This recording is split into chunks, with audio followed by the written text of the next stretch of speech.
আসসালামু আলাইকুম ওয়া রাহমাতুল্লাহি ওয়া বারাকাতুহু। সম্মানিত দর্শক, আজকে আমরা শিখব জামাতে সহিত নামাজ আদায় করতে গিয়ে এক রাকাত, দুই রাকাত কিংবা তিন রাকাত যদি ছুটা যায় তাহলে সেই নামাজটি কিভাবে আদায় করব আমরা ইনশাআল্লাহ সেই বিষয়টি আপনাদের কাছে তুলে ধরার চেষ্টা করব ইনশাআল্লাহ। আশা করছি সম্পূর্ণ ভিডিওটি দেখবেন আর ভিডিওটি বন্ধুদের মাঝে শেয়ার করে যাবেন যাতে করে আপনার শেয়ারের দ্বারা অপর ভাই শিখতে পারে ইনশাআল্লাহ। প্রথমে আমরা জানি যে সময় মসজিদে যাই দেখি জামাত শুরু হয়ে গিয়েছে এবং কি এক রাকাত ছুটে গিয়েছে কিংবা তো এরকম হয় যে দুই রাকাত ছুটে গিয়েছে কিংবা তো এরকম হয় তিন রাকাত ছুটে গেছে। এই বিষয়টি অনেকেরই জানা আছে, তবু জানা থাকা সত্ত্বেও অনেকেরই সমস্যার সম্মুখীন হইতে হয়। ইনশাআল্লাহ আজকে আমি আপনাদের কাছে খুব সহজ ভাষায় খুবই অল্প সময়ের মধ্যে চেষ্টা করব বোঝানোর জন্য। দেখেন, একটা কথা কই কি, আমাদের একটা অভ্যাস, আমরা গাহানের ভিডিও পাইলেই কিংবা কমেডি ভিডিও পাইলেই, হাসি মজাকের কোনো ভিডিও পাইলে শেয়ার করে দিই এবং কি সম্পূর্ণ ভিডিওটি দেখি, কিন্তু এটা চিন্তা করি না যে একটা ইসলামিক রিলেটেড একটা ভিডিও, নামাজ শিক্ষার ভিডিও, এই ভিডিওটা আমি যদি শেয়ার করি আমার শেয়ারের দ্বারা ওপর ভাই নামাজ শিখতে পারবে, ওপর একটা ভাই ইসলামিক একটা জ্ঞান শিখতে পারবে, দেখে চলে যায়। যেমন কি নামাজের দোয়া আছে, নামাজের বিষয়, নামাজের অনেক কিছু শিখবার আছে, সেগুলা যদি যে ভাই শিখবে সে ভাই তো পড়বেই, সেই ভাই পড়ার কারণে শিখার কারণে আপনি সব পাবেন। তাহলে চলেন, অনেকেরই এরকম পরিস্থিতির সম্মুখীন হইতে হয়। ঈশার নামাজ বা জোহরের নামাজ আদায় করার জন্য সিধে যায়, দেখেন জামাত শুরু হয়ে গেছে, এক রাকাত চলে গেছে। ইমাম সাহেব যে সময় 4 রাকাত সম্পূর্ণ করব আত্তাহিয়াতুর শুরুতে বৈশা, আত্তাহিয়াতু দরুদ শরীফ দোয়া সূরা যে সময় পড়ব, ওই সময় ইমাম সাহেব যে সময় আসসালামু আলাইকুম ওয়া রাহমাতুল্লাহ ডান দিকে সালাম ফিরাইবে, তারপরে বাম দিকে সালাম ফিরানোর জন্য আসসালামু আলাইকুম ওয়া রাহমাতুল্লাহ বলতে থাকবে। ওই সময় লগে লগে দাঁড়িয়ে যাবেন। এনে আত্তাহিয়াতুর শুরুতে ইমাম সাহেব তো আত্তাহিয়াতু দরুদ শরীফ দোয়া সূরা পড়ব, তাহলে আমি যে বসে আছি আমি কি পড়ব? আমারও কি দরুদ শরীফ দোয়া সূরা আত্তাহিয়াতু পড়তে হবে? এটা অনেকে প্রশ্ন করে থাকেন। তাহলে ইনশাআল্লাহ আগে আমরা যাই না নই, পরবর্তীতে এই বিষয়টা তুলে ধরছি ইনশাআল্লাহ। তাহলে যে সময় ইমাম সাহেব সালাম ফিরাবো ওই সময় দাঁড়িয়ে সূরা ফাতিহা পড়বেন, আর সূরা ফাতিহার সাথে আপনার যে সূরাটা সহি শুদ্ধভাবে জানা আছে ওই সূরাটাই পড়বেন ইনশাআল্লাহ। বুঝতে পারছেন? পইরা রুকুতে চলে যাবেন, রুকুতে চলে যায় রুকুর তাসবিহগুলো আদায় করবেন, সুবহানা রাব্বিল আযীম, সুবহানা রাব্বিল আযীম, খুব সুন্দরভাবে রুকুর তাসবিহগুলো আদায় করবেন। আদায় করে সামি আল্লাহু লিমান হামিদা করে দাঁড়িয়ে সিজদার জন্য চলে যাবেন। 2 সিজদা কইরা আত্তাহিয়াতুর শুরুতে বইসা আত্তাহিয়াতু দরুদ শরীফ দোয়া সূরা পড়া আপনি আসসালামু আলাইকুম ওয়া রাহমাতুল্লাহ, আসসালামু আলাইকুম ওয়া রাহমাতুল্লাহ, এইভাবে ডান দিকে বাম দিকে সালাম ফিরিয়ে নামাজ সম্পন্ন করবেন। আশা করি ইনশাআল্লাহ বুঝতে পারছেন। এখন আসেন, যদি 2 রাকাত চলে যায়, এখন বাকি 2 রাকাত সেম একই রকম ইমাম সাহেব যে সময় আত্তাহিয়াতু দরুদ শরীফ দোয়া সূরা পড়া সম্পূর্ণ করবে ওই সময় ডান দিকে সালাম ফিরাবে, বাম দিকে সালাম ফিরানোর জন্য আসসালামু আলাইকুম ওয়া রাহমাতুল্লাহ বলতে থাকবে, আপনি আল্লাহু আকবার করে তাকবীর দিয়ে দাঁড়িয়ে যাবেন।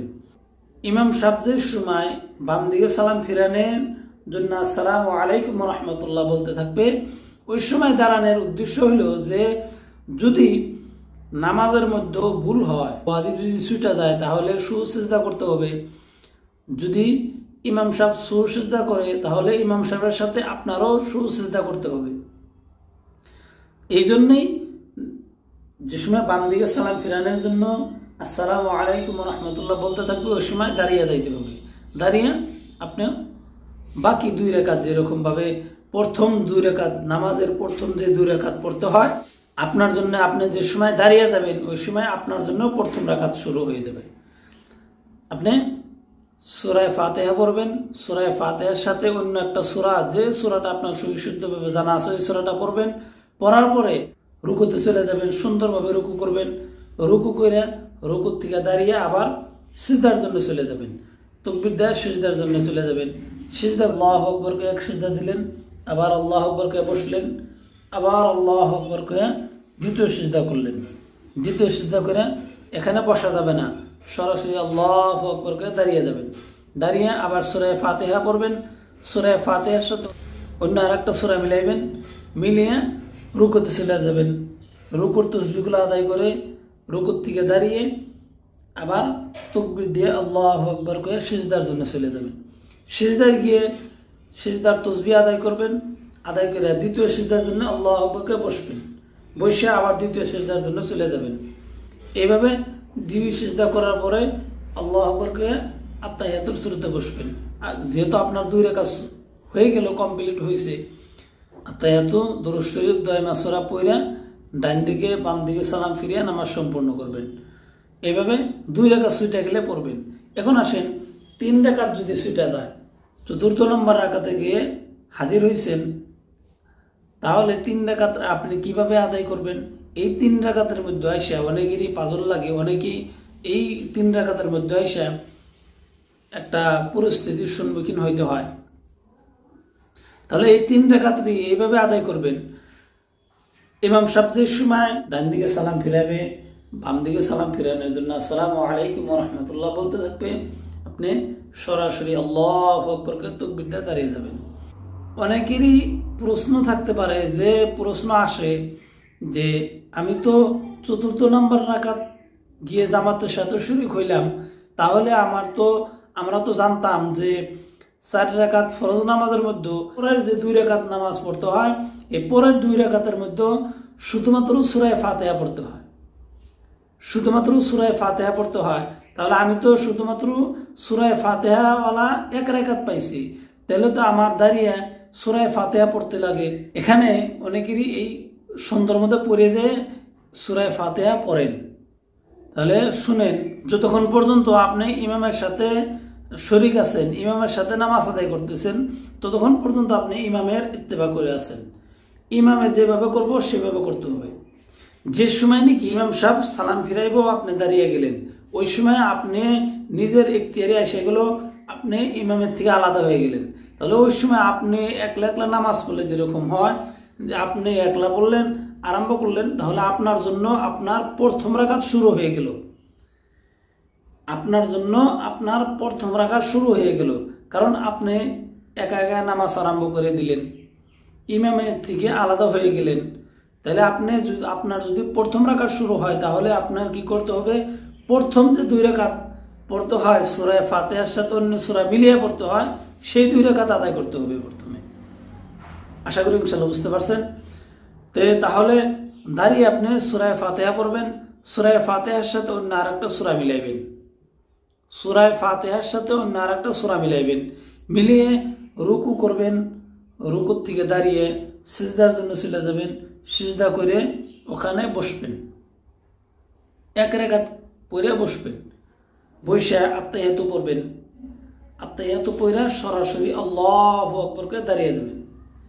দাঁড়িয়ে আপনার জন্য ওই সময় 3 নম্বর রাকাত আরম্ভ হব, আর আপনি একাকিত্বের মধ্যে 2 নম্বর রাকাত শুরু হয়ে গেল।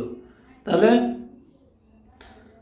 সূরা ফাতিহা পড়বেন, সূরা ফাতিহার সাথে অন্য আরেকটা সূরা মিলাবেন। প্রথম রাকাতে যে সূরাটি পড়ছেন ওর থেকে অল্প ছোট সূরা পড়বেন, তার তলে যে সূরা রয়েছে, যেমন নাকি আপনি আলাম তারা সূরা পড়ছেন, তার তলে যে সূরা আছে ওন থেকে যে কোনো সূরা একটা আপনি পড়তে পারেন। এটা হলো তরতিব, কিন্তু অন্য জায়গা থেকে পড়লে অসুবিধা নাই, কিন্তু তরতিবের খিলাফ হবে, আপনি পড়তে পারবেন। তাহলে অন্য আরেকটা সূরা মিলাইলেন, মিলিয়ে রুকু করবেন, রুকুর থেকে দাঁড়িয়ে সিজদার জন্য চলে যাবেন, সিজদা করবেন, 2 সিজদা কইরা তাকবীর দিয়ে দাঁড়িয়ে যাবেন, আল্লাহু আকবার করে তাকবীর দিয়ে দাঁড়িয়ে যাবেন, দাঁড়িয়ে তাকবীর দিয়ে দাঁড়িয়ে যাবেন। দাঁড়িয়ে ওখানে শুধুমাত্র সূরা ফাতিহা পড়বেন, শুধুমাত্র সূরা ফাতিহা পড়বেন। সূরা ফাতিহা পড়ার পরে তাকবীর দিয়ে রুকুতে চলে যাবেন, রুকু কইরা সিজদার জন্য চলে যাবেন, রুকু সিজদা কইরা আত্তাহিয়াতু দুরূদ শরীফ দয়মা সূরা পড়া ডান দিকে বাম দিকে সালাম ফিরে নামাজ সম্পূর্ণ করবেন। আশা করি ইনশাল্লাহ বুঝতে পারছেন। চতুর্থ নম্বর রাকাতে আইসা যদি ইমাম সাহেব আত্তাহিয়াতুর সুরতে বসে আছে, তাকবীর দিয়ে ইমাম সাহেবের সাথে আত্তাহিয়াতুর সুরতে বসে যাবেন। অনেকের দেখা যায় যে দাঁড়িয়ে থাকতে থাকতে ইমাম সাহেব কোন সময় দাঁড়াবো এই অপেক্ষা দাঁড়িয়ে থাকতে থাকতে ইমাম সাহেব দিকে বাম দিকে সালাম ফিরিয়ে নামাজ সম্পূর্ণ করে ফেলে, কিন্তু আমি জামাতের থেকে বঞ্চিত হইলাম। এই ভুল করার কারণে অনেকে জামাতের সাথে নামাজ আদায় করলে যে সব পাওয়া যায় সেই সবের থেকে বঞ্চিত হয়ে যায়। তো এরকম ভুল করা যাবে না। আশা করি ইনশাল্লাহ বুঝতে পারছেন। আইসা দাঁড়িয়ে না থেকে তাকবীর দিয়া আত্তাহিয়াতুর সুরতে বসে ইমাম সাহেবের সাথে শরীক হইতে হবে। যদি ইমাম সাহেব সালাম ফিরিয়ে আনলো, আপনিও দাঁড়িয়ে যায় বাকি 4 রাকাত বা 2 রাকাত 3 রাকাত যে ওক্তর নামাজে শরীক হন, ওই ওক্তর নামাজ বাকি যেগুলো থাকে আদায় করে নেবেন।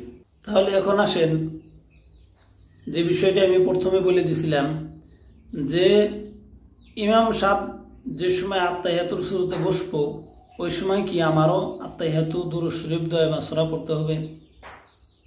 না, ওই সময় শুধুমাত্র আত্তাহিয়াতু পড়তে হবে, দুরূদ শরীফ দোয়া মাসুরা পড়া যাবে না। দুরূদ শরীফ দোয়া মাসুরা পড়া যাবে না, শুধুমাত্র আত্তাহিয়াতু পড়তে হবে।